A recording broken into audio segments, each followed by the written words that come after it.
उत्तर प्रदेश में चुनाव की घोषणा के बाद प्रदेश का राजनीतिक तापमान चरम पर है। जहां एक तरफ विपक्ष सरकार पर हमला बोल रही है, तो वहीं सरकार भी कोई कसर नहीं छोड़ रही। इसी क्रम में प्रदेश के मुख्यमंत्री योगी आदित्यनाथ ने समाजवादी पार्टी पर करारा प्रहार किया है। योगी आदित्यनाथ ने कहा है कि समाजवादी पार्टी ने पेशेवर अपराधियों को टिकट देकर अपने वास्तविक चरित्र को दिखा दिया है। उन्होंने कहा कि पिछले 5 साल के दौरान हमारी सरकार ने भयमुक्त सरकार दिया था, लेकिन अखिलेश यादव ने कैराना से लेकर बुलंदशहर तक जो चेहरे समाजवादी पार्टी के सामने रखे हैं, वो कैराना के व्यापारियों के पलायन के लिए जिम्मेदार हैं। पिछले 5 वर्ष के दौरान हमारी सरकार ने जिन पेशेवर अपराधियों को और गुंडों के मन में एक भय पैदा किया था, जनता को भयमुक्त वातावरण दिया था, आज समाजवादी पार्टी का चेहरा एक बार फिर से सबके सामने आ चुका है। मुजफ्फरनगर के दंगों के अपराधियों और पेशेवर हिस्ट्री शीटरों को अपना कैंडिडेट बनाकर समाजवादी पार्टी ने अपना वास्तविक चरित्र को एक बार फिर से राज्य की जनता के सामने पेश कर दिया है।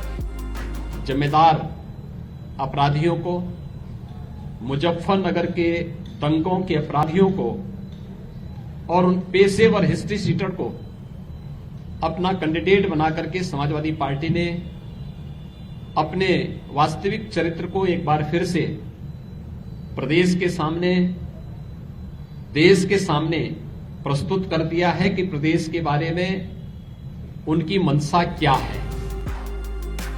योगी आदित्यनाथ ने कहा कि मुझे लगता है कि पहली सूची में उन्होंने इस बात को साबित कर दिया है कि उनका सामाजिक न्याय गरीबों, दलितों, पिछड़ों और व्यापारियों की और सम्मानित नागरिकों की संपत्ति पर कब्जा करने वाले पेशेवर अपराधियों के प्रति उनको पैसे देकर आगे बढ़ाने की अपनी प्रवृत्ति सेवा आज भी है और आदत बहुत जल्दी सुधरती भी नहीं है। प्रदेश के बारे में उनकी मंशा क्या है, इस बारे में उन्होंने जानकारी दे दी है।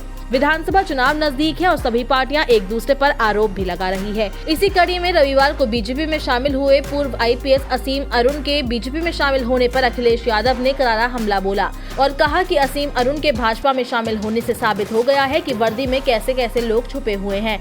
भारतीय पुलिस सेवा से स्वैच्छिक सेवानिवृत्ति लेकर अरुण ने भाजपा के प्रदेश अध्यक्ष स्वतंत्र देव सिंह और केंद्रीय मंत्री अनुराग ठाकुर की मौजूदगी में भाजपा की सदस्यता ग्रहण की थी। आपको बता दें कि इसी के साथ केंद्रीय मंत्री अनुराग ठाकुर ने कैराना से समाजवादी पार्टी के प्रत्याशी नाहिद हसन का नाम लेकर सपा पर निशाना साधा था और कहा कि नाहिद हसन के हाथ खून से रंगे हैं, वो लोगों को पलायन के लिए मजबूर करने वाला है और सपा ने उसको अपना प्रत्याशी बनाया है। उत्तर प्रदेश में 7 चरणों में मतदान होना है। इसकी शुरुआत 10 फरवरी को राज्य के पश्चिमी हिस्से के 11 जिलों की 58 सीटों पर मतदान के साथ होगी। दूसरे चरण में 14 फरवरी को राज्य की 55 सीटों पर मतदान होगा। उत्तर प्रदेश की 403 सदस्यीय विधानसभा के लिए तीसरे चरण में 20 फरवरी को 59 सीटों पर मतदान होगा। 23 फरवरी को चौथे चरण में 60 सीटों पर, 27 फरवरी को 5वें चरण में 60 सीटों पर, 3 मार्च को छठे चरण में 57 सीटों पर और 7 मार्च को 7वें चरण में 54 सीटों पर मतदान होना है। इन सभी के नतीजे 10 मार्च को सामने आएंगे।